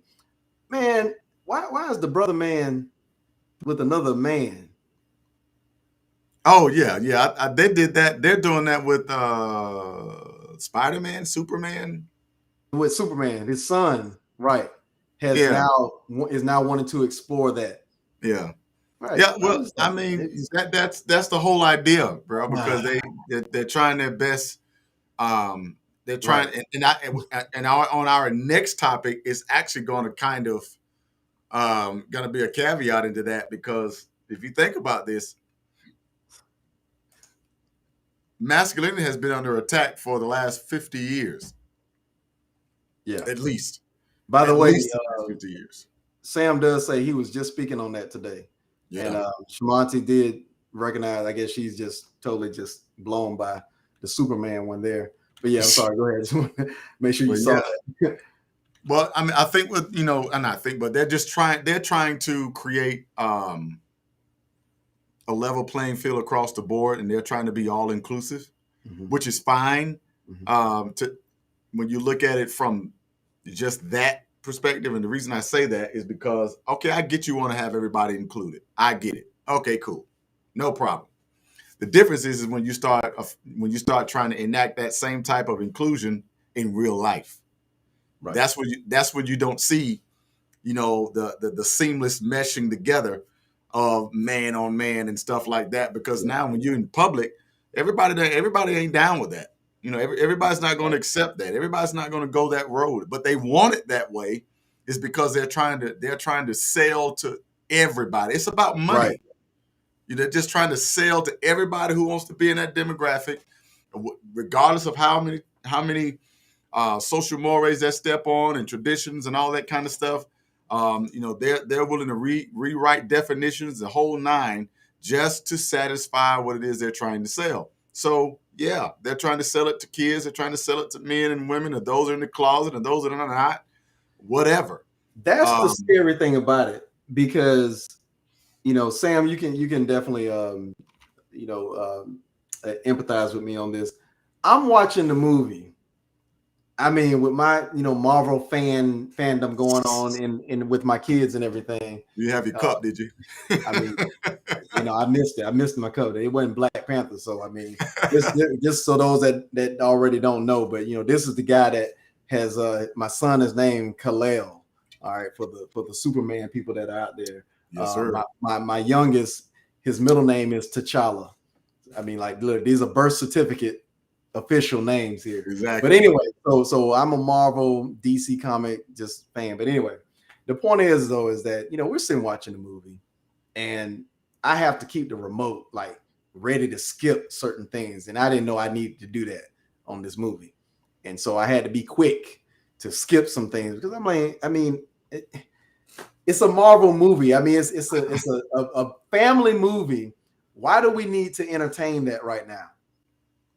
Well, it's funny. I can't say funny. Ironic All right, that I get you. yeah, that we have to deal with that, because think about it, bro. We are only one generation removed from them. Yeah, Our Saturday mornings were filled with yeah. Tom and Jerry and Roadrunner and Man, bro, I'm reliving He-Man with them right now. yeah, man, yeah, He-Man and Heathcliff and Yeah. all those others that we used to watch. Now it's Cartoon Network. Yes, It's what was it? What was the guy? What was his name? The little guy, the Family Guy. Family Guy. Oh, that was Yeah, it right there. yeah. You got Adult Swim. Like, you got Yeah, all of this stuff, bruh. and now you got all of these Disney movies that are Yeah. for children, who within the first 10 to 15 minutes, they got boy on boy kissing, touching on each other, girl on girl kissing and touching. And it's forcing us to have conversations with children whose mind can't even fathom that at that age. You Right, see what I'm saying? And then they ask a right, question, oh, boys, they can do that. right. And they're looking at you like, nah.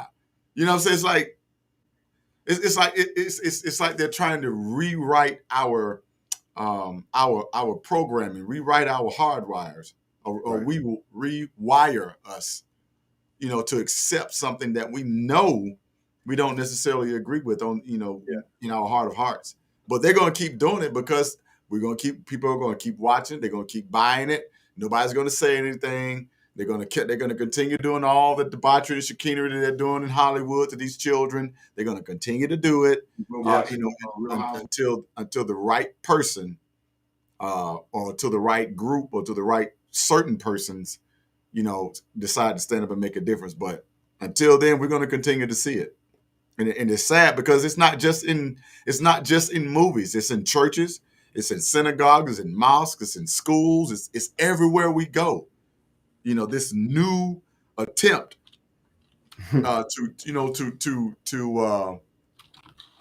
to reset who we are.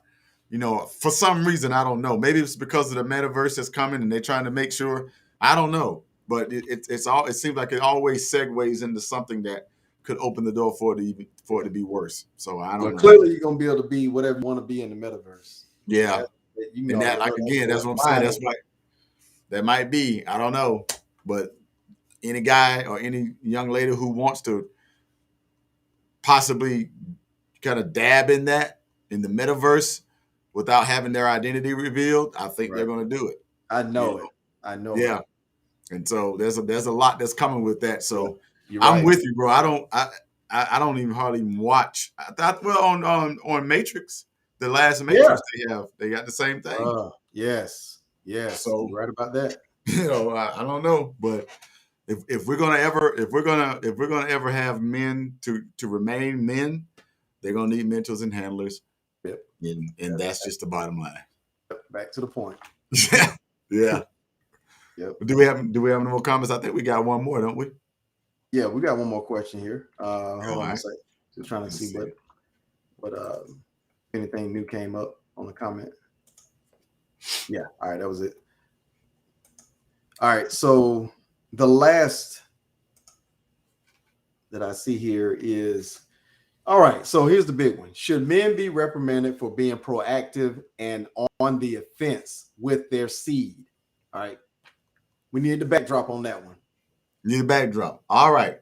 So, fellas, this is for my fellas and for my sisters too, but more for my fellas.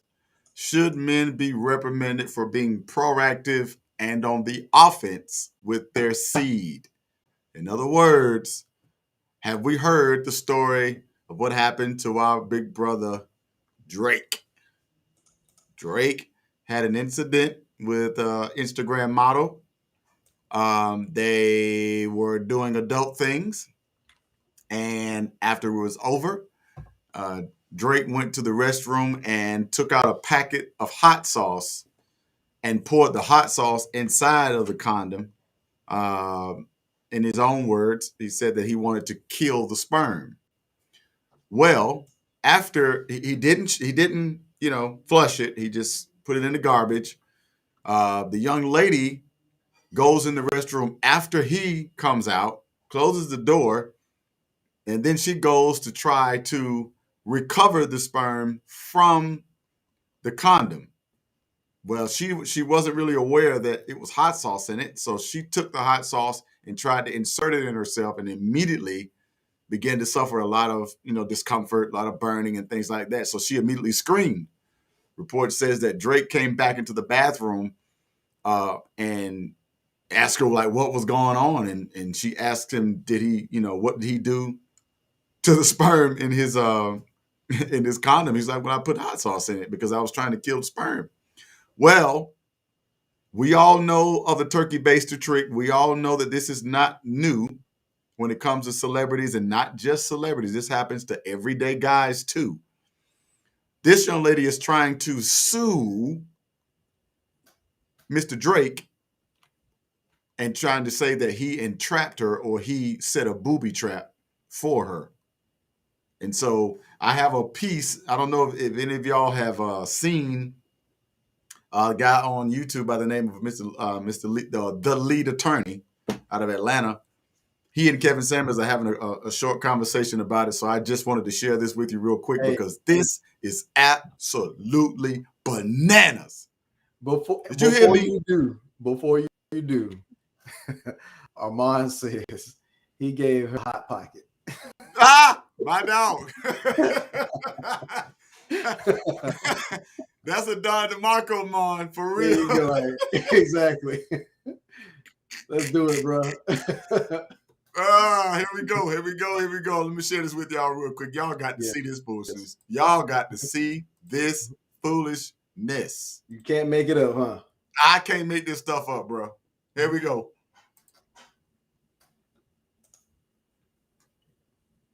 It's coming. Your internet, you're not internet be doing it. Tripping, bro. Absolutely tripping. Whoa. It ain't even coming on now. You see that? What you got dialed up? Yeah. hey. What was the one we had back in the day, back in the early 90s? That was dial up. No, who was the carrier? Was it AT&T? AOL. AOL, there we go. Yeah, I got that AOL over here, dog.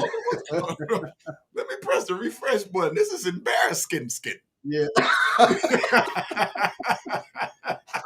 We all have to deal with this situation now. They're changing. Let me go back. It had a memory of its own. All right, come on.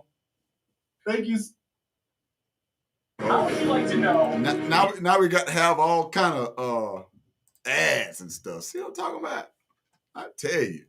It happens. I tell you, man. Gee. All right, here we go. All right. Thank you so much for coming up, Kevin. I really appreciate it, man. Hey. So let's start a couple of things. One, Okay. if I throw something out of my house in the mail or in the trash, it is established that once it's out on the curb, process servers, police, private detectives, anyone can pick through it. Talk about it. But if it's in my mailbox, that's a federal crime for you to go after the same property. True. That's number one. Number two, getting bad medical advice doesn't make a person liable. We're from the South. People eat red dirt. How many bad home remedies are people responsible for? What we do know is we had a man use a condom, which is a contraceptive device used to reduce risk of sexually transmitted disease and curb risk of possible pregnancy. That's what we do know. We do know he had consensual sex, and he went to do what he thought, chose, or whatever to do with his DNA, his material. Now, I wanted to stop right there, bro, because I want us to highlight the very fact of what he said. Yeah. He discarded of his own product by himself. Right. He didn't talk to her. He didn't confer with her. He went to the restroom. He didn't set her up. He didn't set her up. He didn't say, hey, don't go touch the condom now. Don't you go touch. He went in the restroom and did his thing, put it in the garbage. And at that, like Kevin Samuels said, if I put something beside the road, it's fair game. Because at that point, I'm letting the masses know this is garbage, this is trash. I do not want it. But you cannot come into my kitchen in my house, digging in my trash and saying, oh, look what I found. Right? Right. So at this particular moment, this young lady is already out of pocket from the beginning. But I don't want to hold you too long. I want you to catch all of this because I want you to get all of this one. It was thrown away in a trash can in his home. In his own house. Here we go. It wasn't on the curb. It wasn't in the street. We don't know what Mr. Aubrey was going to do with that material after that woman left. So her going into the trash can and doing whatever she chose to do, you can't assume any malice or forethought with my client. What if he was going to go back and retrieve it and, I don't know, put it in a think chest or a time capsule? Kevin, he said that he put hot sauce in the condom to kill the sperm. Well, yeah, maybe so. Maybe he got bad medical advice. And I had a physician that told me that I had a tumor when I actually had stage 3 Hodgkin's lymphoma. Jesus. Happens every time. Medical malpractice, bad medical advice does not mean that why he's not the doctor. How many of us have gotten some bad advice when it comes on how to deal or how to protect our seed when dealing with women? A lot of us have. I can't tell you how many homemade remedies I done been told coming up. Hey, bro, if you use this, hey, bro, if you use that, if you do this, if you do that, I need some of my fellows to back me up on this. How many of you all have been given some crazy backwoods advice when it comes to you trying to protect your seed? I just got to know. I just got to know. I'm just curious because I want to make sure Mr. Loverboy ain't by himself. Because I think a lot of us have gotten this bad advice, and because we've gotten this bad advice, it's put us in a lot of precarious situations because we were just acting on a whim in certain situations. But here we are with a young man who has told himself, I'm valuable. And I don't want to be put in certain circumstances and situations that I don't want to be in because I wasn't practicing discipline. So what did he do? Got the hot sauce, put it inside the condom.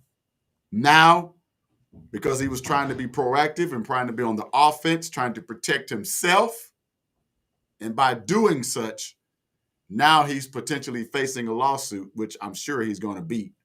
Yeah, they're going to dismiss the case. But the audacity of the young lady to violate this young man and at his property, and then to turn around and blame him for her trifling acts of deceit.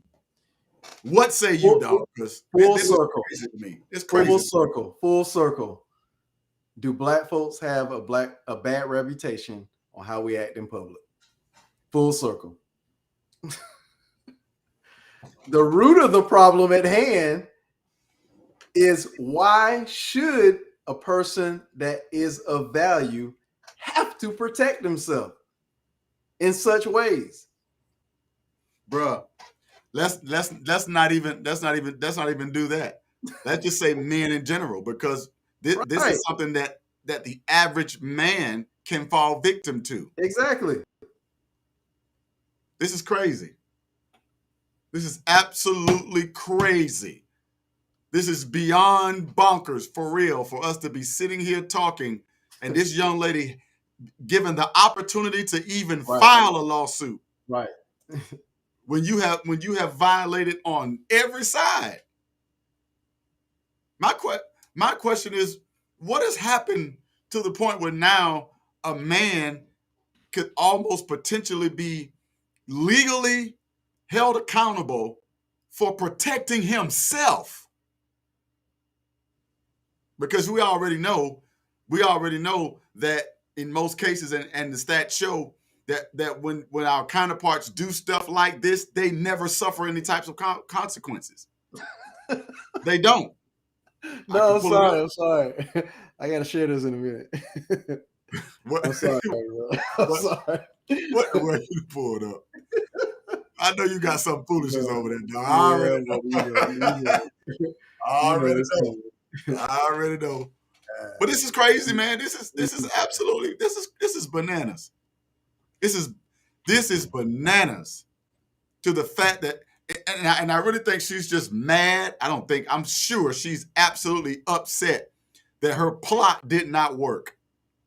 She's upset that her plan didn't work, and she's upset that instead of her getting a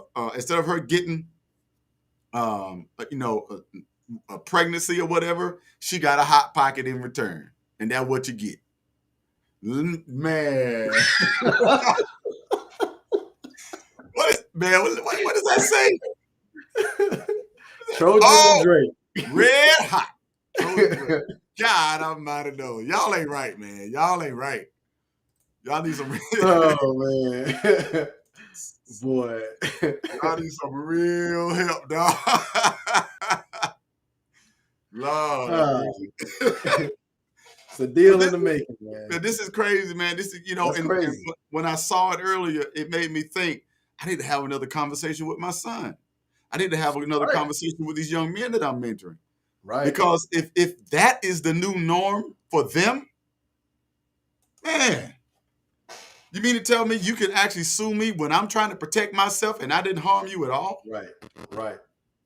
This is crazy, man. This is, and this shows you just how far leaning to women that a lot of our legal systems are when it comes to stuff like this. Yeah.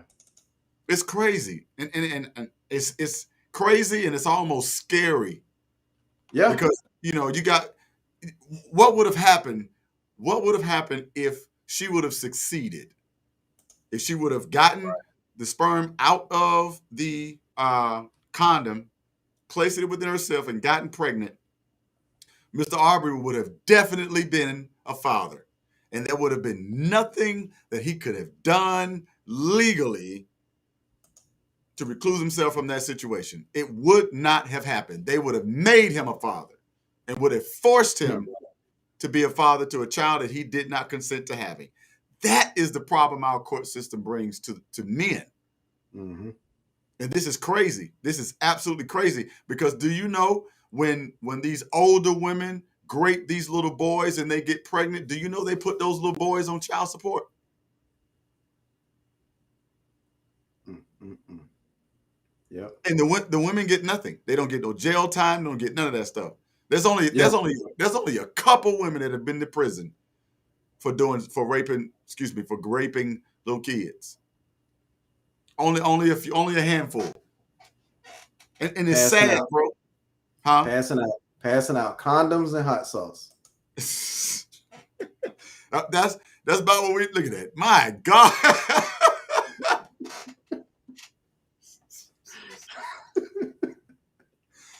Man, look at me. You ain't right, bro. You ain't right. You ain't right. But we need to be passing them out for Valentine's Day. Because there's going to be a lot of them trying to set them up. Boy, look at hey. Boy. I got that Drake. You better leave me alone. But it's back to what you said. I mean, that's scary, man. That's always been scary. That's always been going on too, right? Yeah. I mean, even when we were in high school, that's the thing, man. But it's just sad though, bro. It's sad that and we're gonna talk more about this on Lions Den this week, but it's sad that we have to go through so many different additional hoops and loops to protect ourselves as men because we never get the benefit of the doubt. Right. Automatically, everybody's wondering, oh, well, what did he do? Did he really? Is it real? It's like, come on. Like, yeah, there are guys out here. This isn't the first time I've heard of guys putting hot sauce in their condom. This isn't the first time I've heard of that. I've heard several other different techniques and strategies that guys use. But to this point, to know that even in the regular dating market for the average guy, he could possibly be unawarely given or made a father out the blue. Could have been a random situation. I don't know, but I'm to be honest with you, I'm sick of seeing and hearing stuff like this where men keep constantly getting trapped in 18 years and 20 years and 21 years out of their lives. For many of the times, these guys are dragged through hell on earth. Mm-hmm. Men are accounted for 85% of child support. Oh yeah, 85%. I think it was, and I think the amount of women that pay is less than 15%. Those women that are on child support, less than 15% actually pay. Wow. And do you know that most of them don't go to jail when they don't pay? No surprise there. So, I mean, it's crazy. It's almost as if the system is saying, all right, ladies, do this, and, we'll give you a slap on the hand if we give you that. Now this man has to go and spend money for a lawyer, because you already know the Right. person who's probably trying to sue him is trying to sue him that he'll pay, her lawyer fees and all that kind of stuff. It's just, it's almost very similar to even the divorce situation. Right. It's like there's nothing legally that gives you a leg to stand on, unless you know how to navigate, unless you know how to do a few things on the proactive, on the offensive end to set yourself up so you don't get caught in that dragnet. But at the same time, this is bananas, man. This is crazy. And I feel sorry for a lot of these young bloods out here, you know what I'm saying, dating and going on. I feel sorry for them because, this is what y'all dealing with. At least when we were coming up, we had to go knock on the door. You know what I'm saying? We had to go open the door. We had to go take them out. A lot of times, a lot of the young women were at least ladylike to some degree. Now it's like, you got to watch your back, bro. You might walk out of here a daddy. You know what I'm saying? And not even know it until a year later. This is crazy, man. This is crazy. I don't know, but I don't know how.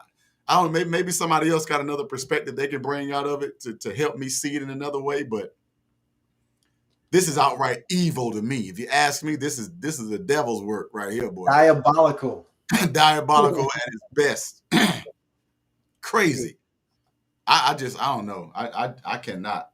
I cannot. I don't know. But if I was out here dating at this particular time, bro, man, I'd be walking around with a litmus test. I'll be walking around with a blood, with some kind of quick STI test.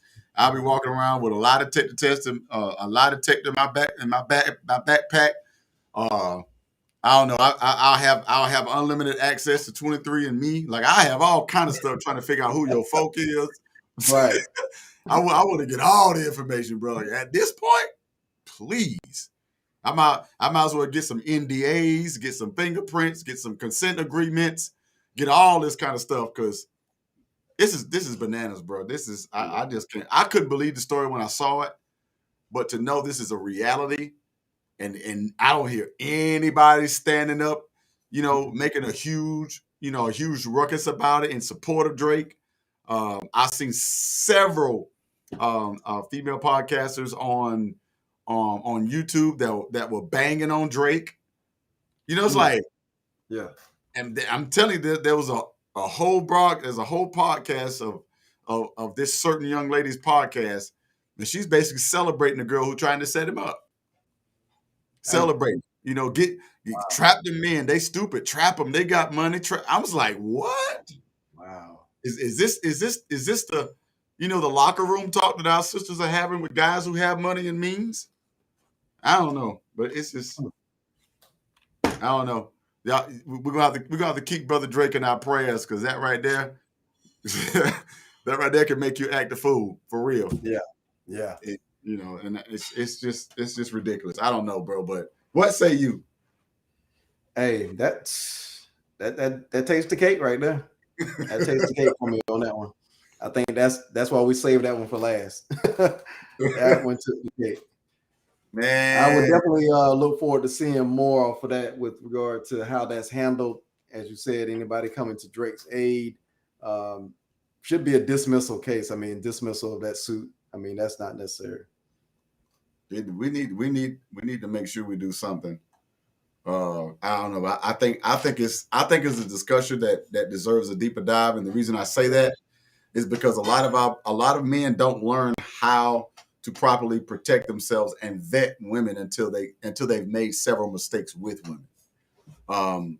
And I think moving forward, we need to be raising a generation of young boys who understand how to deal with women and how to vet women properly Right. and how to be able to see the signs, the red flags prior to you getting yourself in a situation like this and then being saved by the hair of your chinny chin chin just because that night you remembered to bring the hot sauce. You feel me? Right. You know what Yeah. I'm saying? So there's a lot that we definitely need to share with our young men to let them understand that, we have to be leaders. We have to set, the precedent. We have to be the ones to set the tone. And so at that particular point, when we start dealing with our counterparts, we need to be able to be the same man. I'm setting the tone. I'm setting the standard. I'm setting the precedent. This is what we're doing. This is what we ain't doing. You see what I'm saying? And I think the more control we have over our environment, the more control we have over our personal space, the better decisions we can make, and the better we'll set ourselves up for down the road. So, I don't know, man. This is definitely going to require a deeper dive because I've seen some stuff myself, especially when I was in college, being a collegiate athlete, being around a couple of guys who they already knew before the season was over they were going to be in the draft. I have seen some young ladies do some stuff to Yep. to try to secure their place in that man's life. So Well, yeah, Jarkay put it in this way, and I think it hits right what you're saying. She says, unfortunately, men of his status have to be careful. Some of these girls are doing whatever to get a quick dollar. It's now popular to be the baby mama of an athlete or rapper. yep. That's Who was what that? it is. Who was that? 50 Cent said, "Have a baby by me, baby. I'll make you a millionaire." Right. I mean, at that particular point, you're right. Look at Future. He's got, I can't remember how many, 10 kids, 8, 9 kids. I think he's got like 8 baby mamas, like 10 kids or something like that. But, Wow. Good luck. but she's right, though. She's absolutely right. That some of these young ladies are looking for the bag. They're looking for security. They're looking for somebody to pay their way. They're looking for a sponsor. They're not looking for a partner. And I think a lot of our brothers need to know this, especially our young brothers that are rather high blue chip recruits out of high school or potential top level draft picks in college. They need to know this. They need to have these because they do have meetings when you go to the NFL.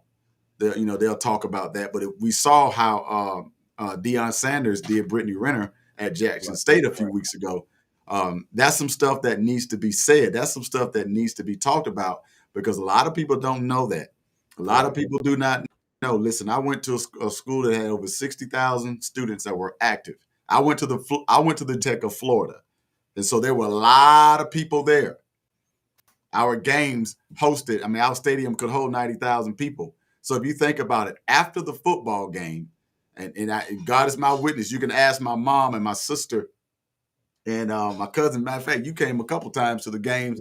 If you think about all those people that were standing outside of the locker room at the game, it probably was 80 to 90% girls. Of course.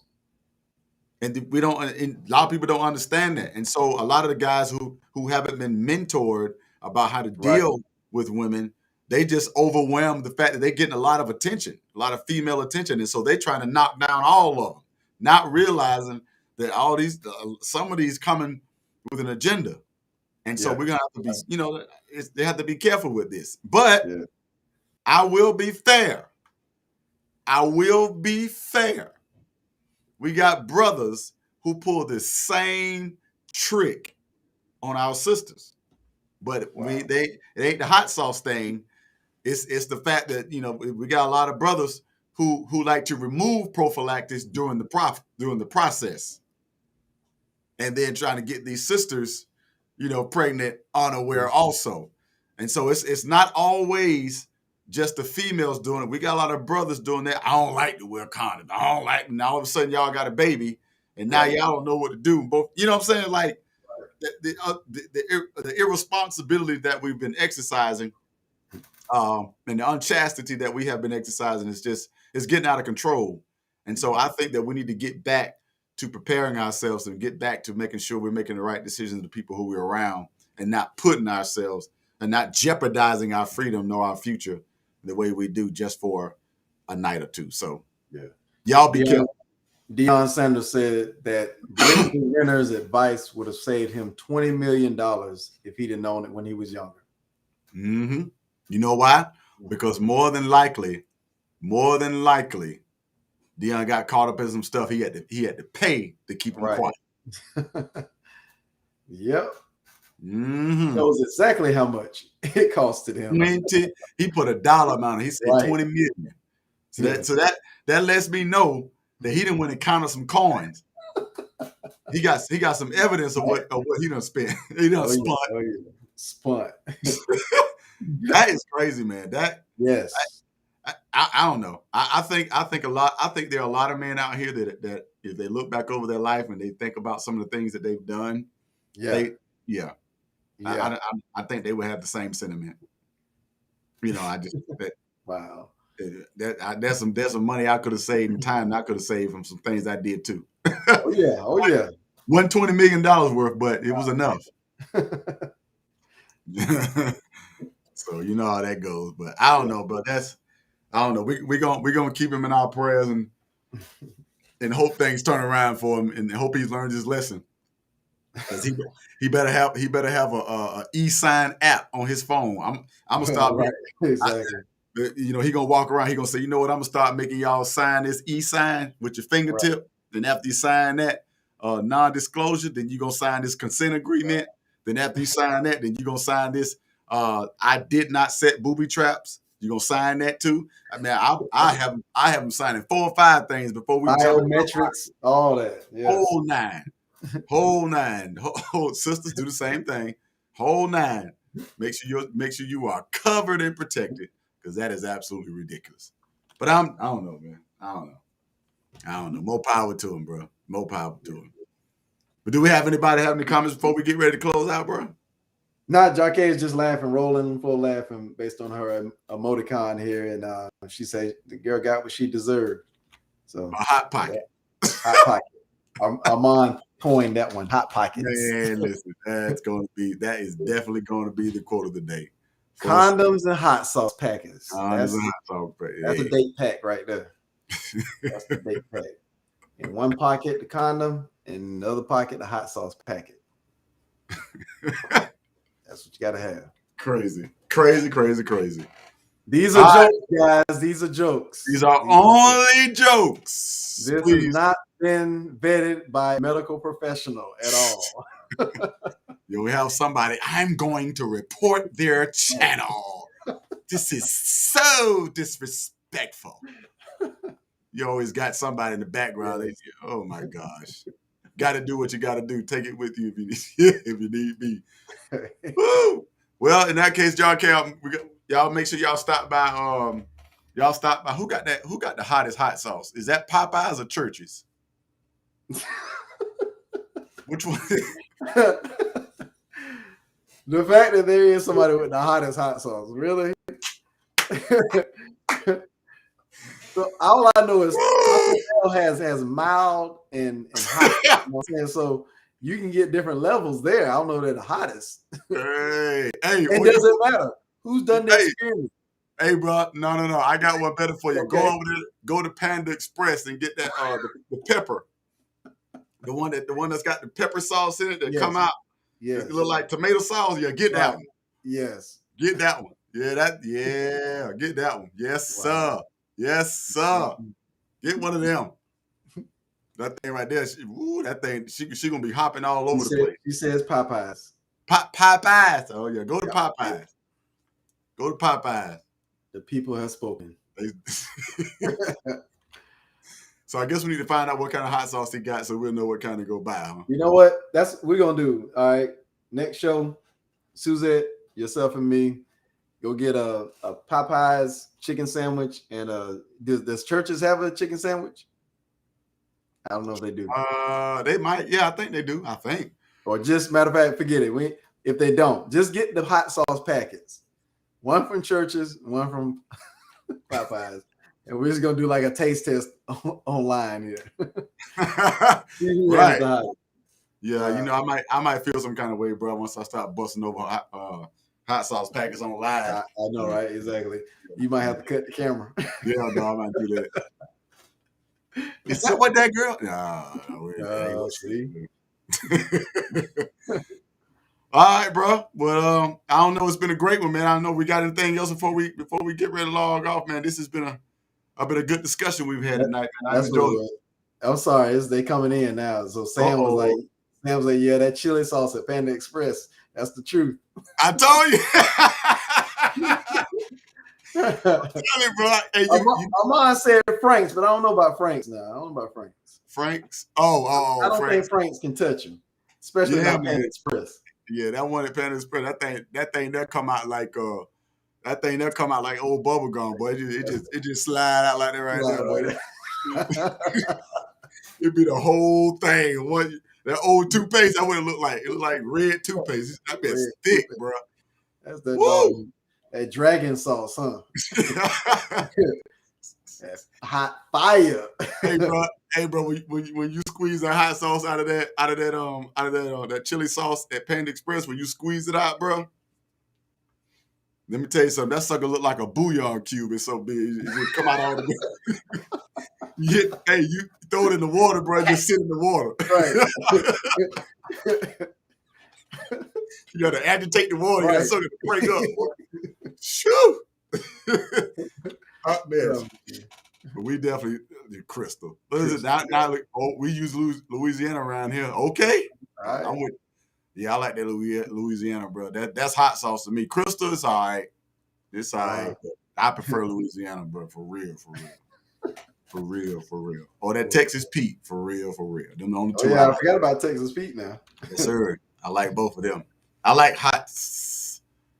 I forgot what they call it, but there's a difference.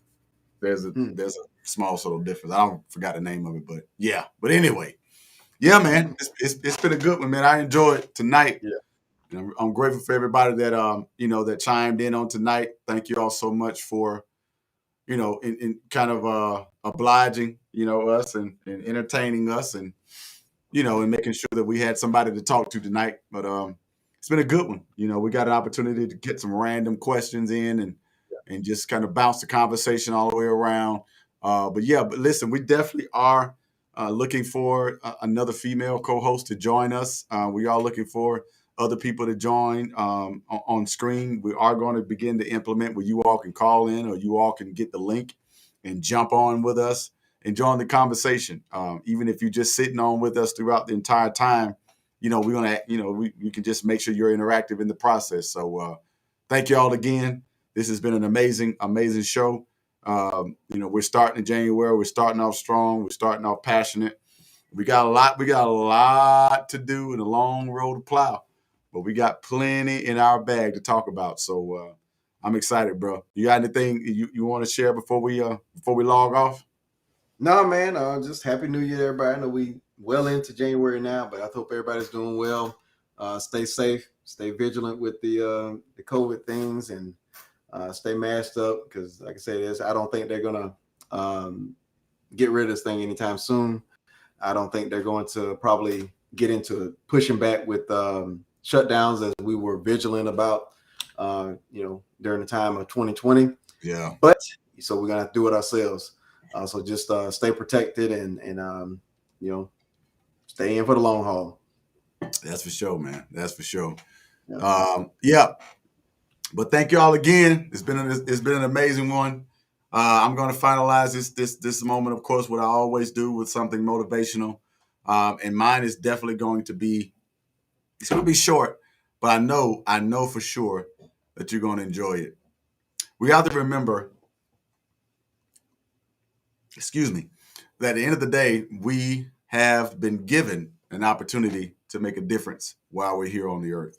We've been given an opportunity to make a difference with our talents, with our gifts, with the love that we show, the hard work that we implement, and also with the dreams that we have and we share with each other. But one thing I need you to remember is that at the end of the day, the purpose of our lives is to be happy. I'm going to say that again. The purpose of our lives is to be happy.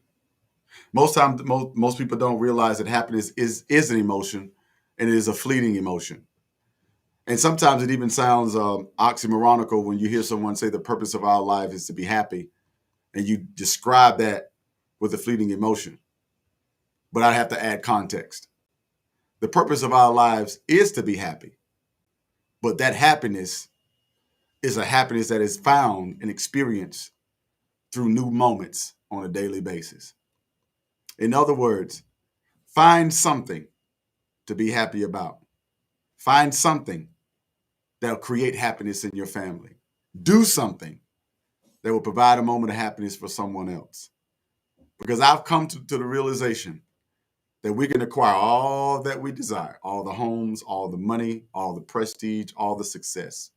But at the end of the day, what have you done to brighten someone else's life?